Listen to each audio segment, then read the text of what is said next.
Muy buenas duelistas, bienvenidos a un nuevo vídeo.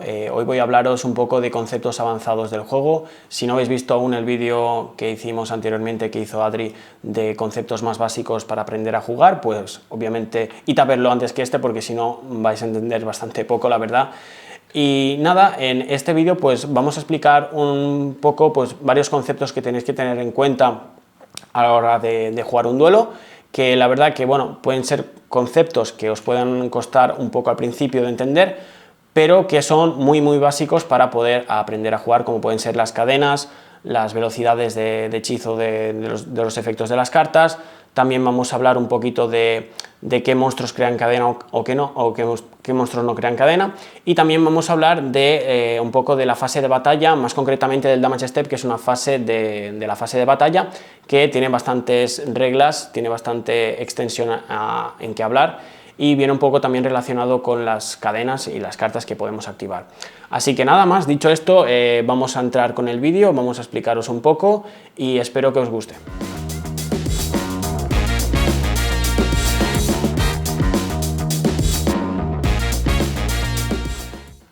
Bueno, pues vamos a explicar primero de todo el concepto de cadena, porque es lo más importante, yo creo, del juego para poder entenderlo. Y primero vamos a hacer una pequeña introducción de qué es una cadena, y ya más adelante pues voy a explicaros más en detalle cómo se crea la cadena y cómo se resuelve. Una cadena, para que tengáis un poco de resumen, os pongáis en contexto, es básicamente la activación de una carta, ya sea de efecto de monstruo, de mágica o de trampa, en respuesta a otra activación de ese mismo tipo de cartas. O también puede ser en respuesta a la acción de alguna cosa del juego, por ejemplo, una invocación normal o una invocación especial. Es muy importante recalcar que las invocaciones en sí no crean cadenas, sino que a partir de esa acción se crean las cadenas, ¿de acuerdo? Así que, primero de todo, para entender lo que es una cadena, vamos a explicar un poco el funcionamiento de las velocidades en el juego, ya que el juego, pues dependiendo de qué carta tenemos, hay diferentes velocidades. Hay tres velocidades: las velocidades 1, las velocidades 2 y las velocidades 3, ¿de acuerdo? Y eso es muy importante porque a la hora de crear una cadena tenemos que basarnos en esas velocidades. Bueno, pues aquí tenemos los tres niveles, digamos, de velocidades de hechizo que se llama en el juego. Estas serían las velocidades de nivel 1, ¿de acuerdo? Velocidad 2 y velocidad 3. Os lo podéis imaginar como una pirámide, ¿de acuerdo? Estas son las del nivel más bajo hasta más arriba, ¿de acuerdo? Como digo, estos son nivel 1, aquí encontramos cartas mágicas de campo, que serían por ejemplo estas de aquí, cartas de mágica de equipo, cartas mágica continua, las cartas mágicas normales, y también tenemos algunos monstruos que tienen efectos de velocidad 1. También hay monstruos y mágicas que son velocidad más alta, pero las vamos a explicar ahora más adelante, pero lo que tenéis que entender es que estas son las cartas con la velocidad más baja en el juego, y eso significa que estas cartas únicamente se van a poder activar en la fase principal. Como ha explicado Adri en el anterior vídeo, en la fase principal 1 o 2 se pueden activar una serie de cartas, pues estas serían las cartas que se pueden activar en esa fase del turno, ¿de acuerdo? Únicamente estas. Y luego tenemos otras velocidades, que estas serían las de velocidad 2, que aquí encontramos algunos efectos de monstruos que son de velocidad 2, para saber diferenciar qué monstruos tienen velocidad 1 y velocidad 2, nos tenemos que fijar en el efecto de la carta, ¿de acuerdo? Estos, por ejemplo, si nos fijamos únicamente, pues normalmente te ponen una vez por turno, puedes activar tal efecto, o directamente te ponen el efecto en sí. Esto significa que son cartas de velocidad 1. En cambio, si nos fijamos en monstruos que tienen velocidad 2, en el texto encontraremos algunos términos, como por ejemplo que pone efecto rápido entre paréntesis, o también nos podemos encontrar algunas veces que pone una vez por turno durante el turno de cualquier jugador. Eso nos va a dar la clave en que estas cartas se pueden activar también en el turno del rival, ¿de acuerdo? Es decir, que las velocidades 2 y velocidades 3 también las vamos a poder activar en el turno del rival, las velocidades 1 únicamente en nuestro turno y en la fase principal, ¿de acuerdo?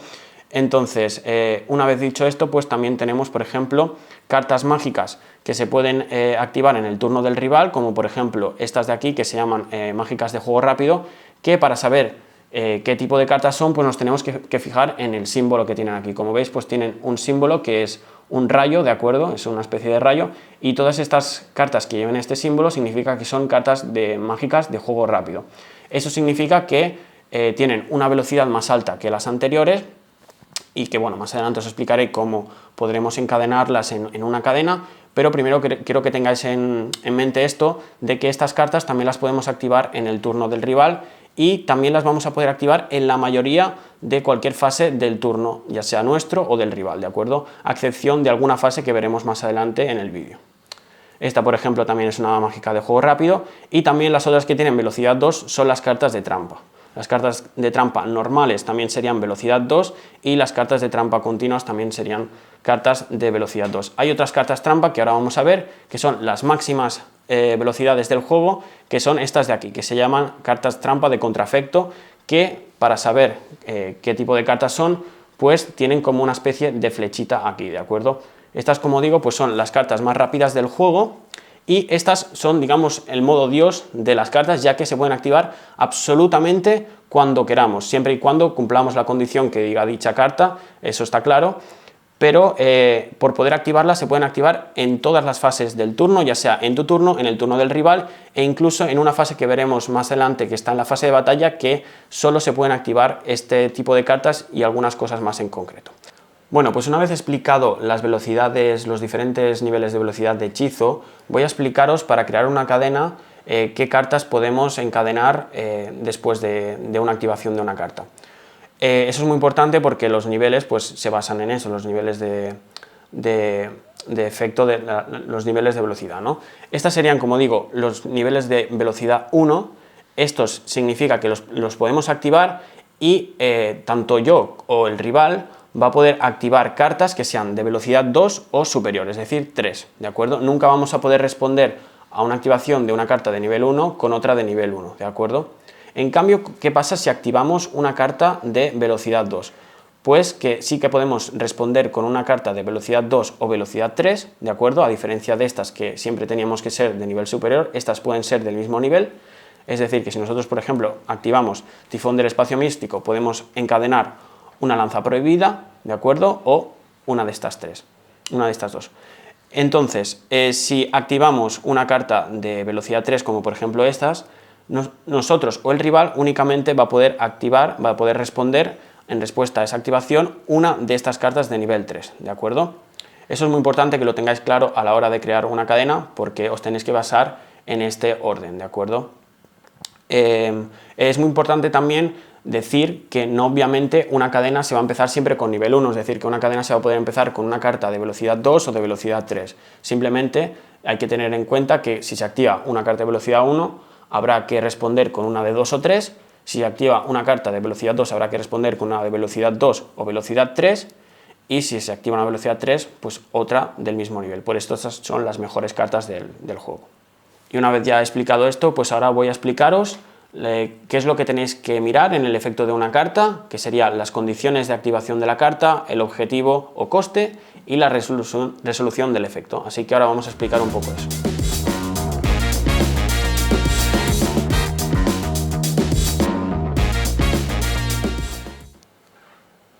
Ahora vamos a explicar la condición de activación de una carta, el objetivo o coste y la resolución del efecto de la carta. Esto es muy importante porque lo vamos a tener que tener súper en cuenta a la hora de crear una cadena y de resolverla, ¿de acuerdo? Para ello pues os voy a poner unos cuantos ejemplos y os tenéis que fijar mucho en el texto de la carta. Aquí es muy importante tener en cuenta algunas cosas, algunos símbolos que hay en la carta y un poco pues como estudiároslos para tenerlos en cuenta a la hora de cuando estéis en una situación parecida pues resolverlo correctamente. Para ello pues os voy a poner un ejemplo que tiene una carta que tiene por ejemplo las tres partes de este efecto. No obviamente todas las cartas van a tener la condición de activación, el coste o la resolución, todas van a tener obviamente resolución de efecto porque es la gracia de la carta, ¿no? Que tenga efecto, pero no todas van a tener coste ni todas van a tener condición de activación. Pero para empezar os voy a poner una carta que sí tiene las tres cosas.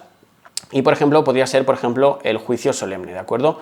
El juicio solemne dice que cuando se activa una carta mágica o de trampa o se invoca un monstruo, puedes pagar la mitad de la vida, puedes pagar la mitad de la vida de tus life points y negar y destruir la activación de esa carta, ¿de acuerdo?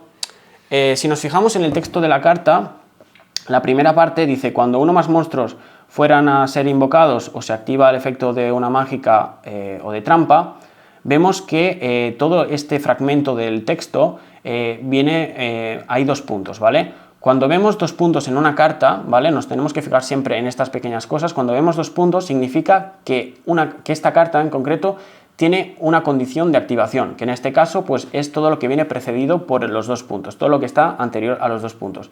En este caso pues cuando uno o más monstruos son invocados o cuando se activa una carta mágica o de trampa, eso sería la condición de activación. Es decir, que únicamente vamos a poder activar esta carta cuando ocurra esto, ¿de acuerdo? Como digo, no todas las cartas van a tener condición de activación porque, por ejemplo, hay cartas que las podemos activar simplemente pues, en la fase principal, en cualquier momento de la fase principal, como por ejemplo las mágicas, ¿de acuerdo? Siguiendo con este ejemplo, la parte del coste, si en la condición de activación nos hemos fijado en los dos puntos, con el coste nos tenemos que fijar con otro símbolo ortográfico, que sería el punto y coma, ¿de acuerdo? Si vemos un punto y coma significa que una carta tiene coste o objetivo, ¿de acuerdo? En este caso, pagar la mitad de tus life points, como veis, hay punto y coma, todo lo que viene precedido, lo que está antes del punto y coma, sería el coste de la carta. En este caso, pues como digo, pagar la mitad de los puntos de vida, ¿de acuerdo? Y esto, ¿por qué es importante a la hora de crear una cadena? Porque tanto la condición de activación como el coste se tienen que hacer en la creación de la cadena, ¿de acuerdo? Digamos que para crear una cadena se crea y luego se resuelve, son como dos partes. Entonces, estos dos puntos, la condición de activación y el objetivo y coste, se harían en la creación de la cadena. Y luego, todo lo demás, lo que sería negar y destruir la mágica o trampa o la invocación, sería la parte del efecto, que eso sería en la segunda parte de la cadena, en su resolución, ¿de acuerdo?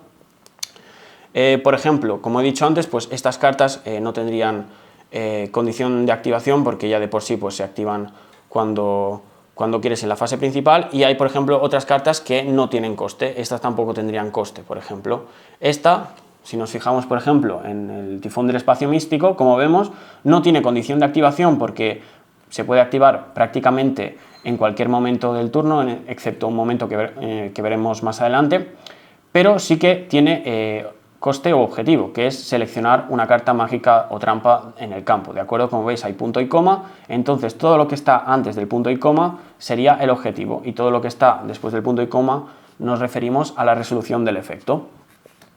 Así es como tenemos que leer una carta, porque ahora cuando vayamos a explicar pues, cómo se crea la cadena lo tendremos que tener en cuenta. Es decir, que para crear una cadena y resolverla tendremos que fijarnos básicamente en dos cosas. Una, en la velocidad de las cartas, que es lo que hemos explicado al principio, y luego en el efecto, en el texto de la carta.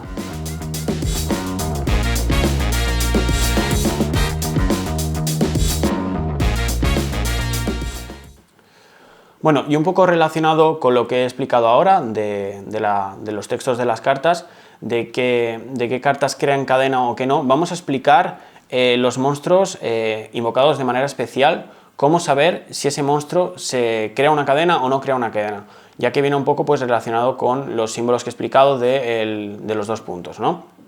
Muchas veces, pues en según qué situación, cuando jugamos un duelo, nos encontramos que muchos jugadores no saben cuándo un monstruo se invoca de manera especial por el efecto de una carta o se invoca de manera inherente, que lo llamamos nosotros, que es que se invoca sin que cree cadena, ¿no? Entonces, os voy a poner un ejemplo. Tenemos aquí una carta que es el Ciberdragón, que esta carta digamos que es un poco la más clásica para explicar este ejemplo.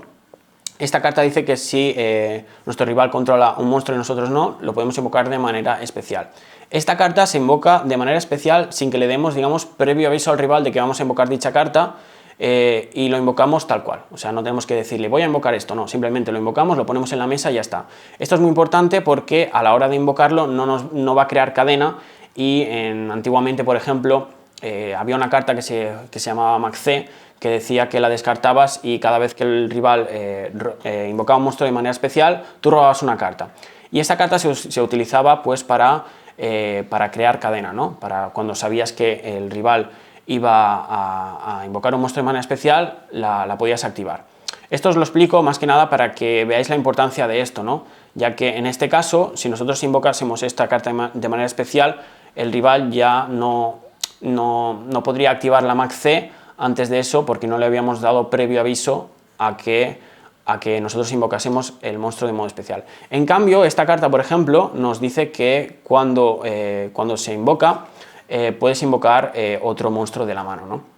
Como vemos, esta carta sí que tiene 2 puntos, que es lo que os he comentado antes, y como tiene 2 puntos significa que es una carta que activa.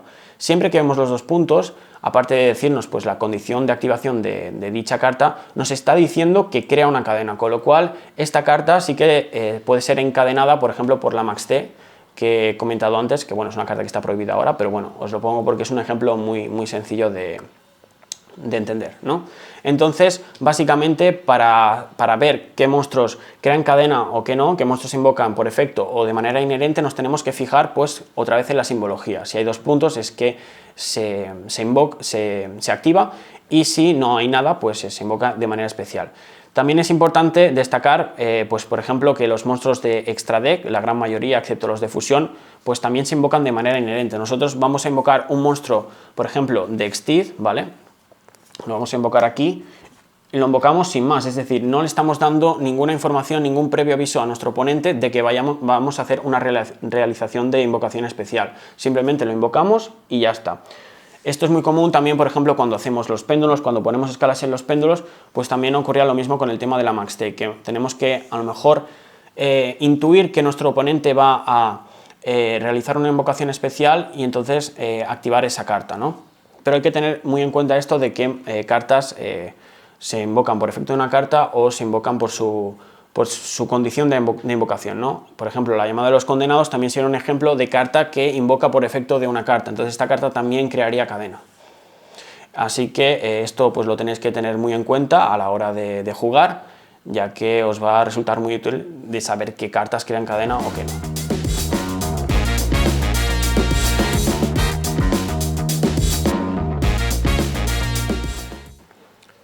Una vez explicado lo que es una cadena, cómo se crea, cómo se resuelve, vamos a explicaros un poco la fase de batalla más detalladamente. Ya en el vídeo de Adri pues ha comentado un poco cómo consiste la fase de batalla, qué cartas, hemos visto qué cartas podemos activar en según qué fases, pero me quiero centrar también un poco en la fase de batalla porque es una fase bastante más extensa. Y quiero explicaros pues un poco con lo que hemos aprendido de qué cartas se pueden activar, pues qué cartas se pueden activar en la fase de batalla, ¿no? Un poco como recordatorio, pues en la fase principal podemos activar prácticamente todas, las de velocidad 1, velocidad 2, velocidad 3, las de velocidad 2 que serían estas de aquí, las podemos activar casi en cualquier momento, excepto una fase de la fase de batalla que se llama Damage Step.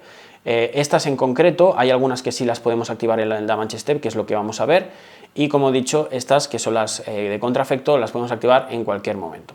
Entonces, entrando ya en la fase de batalla, vamos a poner un ejemplo fácil para que lo podáis entender. Y imaginemos que tenemos un monstruo aquí y nosotros tenemos este monstruo boca abajo, ¿de acuerdo? En este momento, en la fase de batalla, imaginemos que nuestro oponente decide atacar, ¿de acuerdo? En ese momento ocurre una cosa, ¿vale? Y es que estamos, digamos, cuando entramos en la fase de batalla, estamos primero en una fase que se llama Start Step, ¿de acuerdo? Que aquí pues prácticamente es un momento para utilizar cartas como por ejemplo Rugido Amenazante, que son cartas que previenen que el oponente ataque. Y luego entraríamos en la Battle Step. La Battle Step es una fase en la cual, como digo, es cuando un monstruo declara ataque a otro monstruo, ¿de acuerdo? En este caso, cuando yo digo declaro con este monstruo a este monstruo boca abajo, estaríamos en esa fase de la Battle Step. Aquí es cuando ocurren las declaraciones de ataque, ¿de acuerdo? Esto es muy importante tenerlo en cuenta, ya que aquí pueden ocurrir algunas cosas, y es que, por ejemplo, en este caso, cuando el monstruo decide atacar aquí, pues todo muy bien, todo correcto. Ahora explicaremos qué es lo que ocurre en ese momento, pero imaginemos, por ejemplo, que nuestro rival tiene, bueno, yo tengo una carta seteada y tengo esto de aquí, ¿de acuerdo? En el momento que él me ataca, ¿vale? Yo puedo activar alguna carta en respuesta a la acción, ¿de acuerdo? A la acción de atacar. Lo que es el ataque no crea cadena, pero sí que puedo responder con alguna carta. En ese momento yo puedo activar Llamada de los Condenados y invocar un monstruo, en este caso, pues como hemos visto antes, el universo Exarion, este monstruo de aquí. En este momento, como hemos visto, hemos pasado de tener un monstruo a tener 2 monstruos y el monstruo ya había declarado ataque. En este momento ocurre lo que se llama replay, es decir, que si un monstruo ataca y cambia el número de monstruos o los objetivos a atacar cambian, lo que ocurre es un replay, con lo cual este monstruo tiene varias opciones. Es decir, como ya ha atacado, puede seguir atacando a este monstruo, puede redirigir el ataque al nuevo monstruo invocado o al nuevo objetivo que haya, o bien no declarar ataque. Si decide cancelar el ataque que ha hecho, ese monstruo ya no va a poder atacar en ese turno, ¿de acuerdo? Esto es muy importante, ya que lo tendremos que tener en cuenta cuando vayamos a atacar, porque ocurre muchas veces de que tenemos un monstruo, pasamos a tener dos, no hace falta que cambie el número de monstruos, únicamente que cambie el objetivo, ya es válido para hacer esta acción que se llama replay, ¿de acuerdo? Bueno, una vez explicado esto, después de entrar en el Battle Step, de pasar el Battle Step, que es esta fase en la que se declaran ataques, pasamos al Damage Step, ¿de acuerdo? Dentro del Damage Step hay muchas fases, ¿vale? Que no las voy a explicar porque si no el vídeo sería muy extenso y es mucho más complicado, pero sí que voy a explicar lo más importante, ¿no? Entraríamos en una fase en la que, digamos, el Damage Step es el momento que se mira el ataque y la defensa, ¿de acuerdo? Si hay un monstruo, por ejemplo, como en este caso seteado, se voltea. Esto ocurre todo en el Damage Step. ¿Y por qué es tan importante esta fase? Pues es muy importante porque en esta fase no se puede activar prácticamente ningún efecto, o muy pocos, que ahora vamos a ver cuáles de ellos. En este caso, este monstruo tiene un efecto de volteo. Volteo significa que la carta que está boca abajo se pone boca arriba. En este caso, pues se pueden activar efectos de volteo o efectos de disparo, es decir, efectos que, por su propia condición de activación que hemos visto antes, te dicen que se activan en ese momento, cuando se destruye un monstruo o cuando se voltea, ¿de acuerdo? ¿Qué cartas más se pueden activar en el Damage Step? Que como digo es cuando estamos mirando pues ataque 200, defensa en este caso 100, en ese momento, ¿no? Pues bueno, en este momento se pueden activar únicamente, como he dicho, cartas de volteo o de disparo, cartas que sean trampas de contraefecto, como hemos dicho antes son las cartas Dios del juego, ¿de acuerdo? O sea, son buenísimas. Luego también podemos activar cartas que sean de velocidad 2 o superior, bueno, velocidad 2, que modifiquen el ataque de un monstruo, que cambien el ataque y la defensa, en este caso esta carta cambia el ataque y la defensa, también se pueden activar en el Damage Step, y también otro tipo de cartas que, por ejemplo, esta carta que es un monstruo que tiene velocidad 2, como hemos dicho antes, que niega la activación de un efecto. Si niega la activación de un efecto, también se pueden activar en el Damage Step. Es decir, que por ejemplo, esta carta podría negar el efecto de Rico, ¿de acuerdo? En el Damage Step. Y eso es súper importante. Y bueno, en el Damage Step pues también ocurre lo que llamamos pues el cálculo de daño, que el cálculo de daño pues básicamente es pues cuando comparamos el ataque y la defensa y nos quitamos vida si es que nos tenemos que quitar vida. También hay cartas que, por ejemplo, cuando dice que cuando son destruidas y mandadas al cementerio se activan un efecto, pues también se pueden aplicar en el Damage Step. Pero lo que hay que tener muy en cuenta, muy claro, es que en el Damage Step, pues eso, hay muy pocas cartas que se puedan activar. Como hemos dicho, pues únicamente estas de aquí, las que hemos visto, pues aquí. Así que, bueno, esto ha sido un poco el vídeo de conceptos avanzados. La verdad que sé que es mucha información, son muchas cosas, de hecho podríamos hablar de muchas más cosas, a ver si podemos hacer más vídeos respecto a esto. Y nada, espero que os haya gustado, que podáis dejar un like, un comentario, cualquier duda que tengáis, sobre todo ponedla en los comentarios, intentaremos responderla porque de verdad sé que este juego es muy complicado, y obviamente si no habéis visto el vídeo anterior, el vídeo de Adri, pues idlo a ver porque necesitáis información para saber entender este vídeo más avanzado. Así que nada, nos vemos. Adiós.